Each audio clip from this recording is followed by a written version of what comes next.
you know, and you can say that and they know enough vocabulary and stuff and be like, oh, okay, so that's why they like pizza and that's like their favorite type of pizza too. Okay, and like you've had a conversation with the person, right?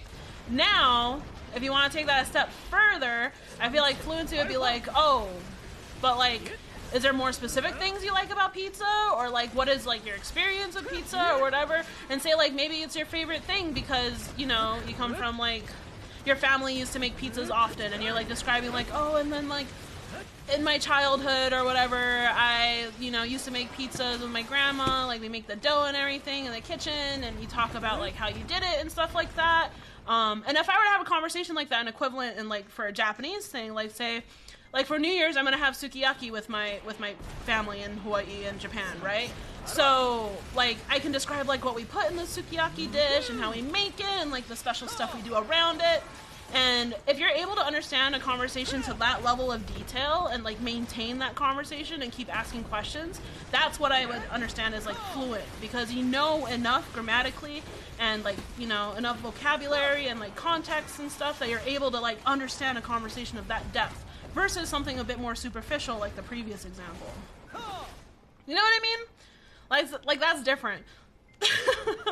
I don't know if that makes it clear or not. I feel like if you say like, oh, I'm fluent and I can like travel around like Japan and I'm able to like figure out how to get around a train station and go between from city to city, or like go into an establishment, order food and stuff, that's very, very superficial and I wouldn't consider that fluency. But if you're able to have a conversation like that with someone, and like say you talk to like a random person in Japan and had a conversation like that about, okay, what do you usually eat for New Year's and how do you celebrate with your family, and talk about like the intricacies of that, that's fluency. So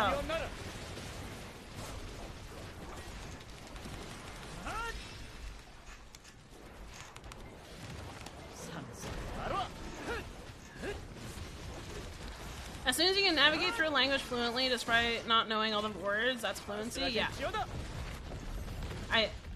Yeah. Which I would feel like I gotta be honest, like 3 or 4 years, like say you took like Spanish 1 through 4 or Japanese 1 through 4 through high school, and like you spent a lot of time studying Japanese, right? And like no one's gonna doubt you for that, but I don't think you're walking out of high school fluent in the language after just like 3 or 4 years of like, you know, classroom speaking Japanese, because you learn like the very basics in my opinion there, and you need to like practice your Japanese in Japan, or like, you know, continue your learning in undergraduate or something. So yeah, sorry, I don't know if I wasn't conveying that clear earlier, but that's like the difference versus like something more superficial versus something that's like more in depth. Aspen Dryad, thank you for the follow. Thank you. Now that I'm back home at 1 a.m., you're gonna get the piece on God. Oh, God, can you please give me that RNG? That would be fantastic, Sponge. Please and thank you. How are you liking PvP with Awakened Dosa?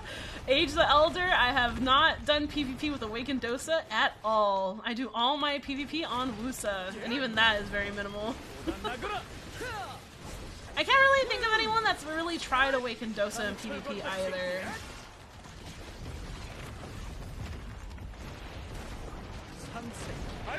Let me know if you do know of anyone though, Age the Elder, because I've definitely not tried to use them a lot in PvP. AOS 1? That's crazy.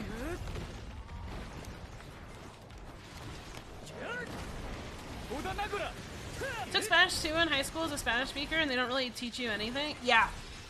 I mean, they kind of have to like start with like the very basics, right?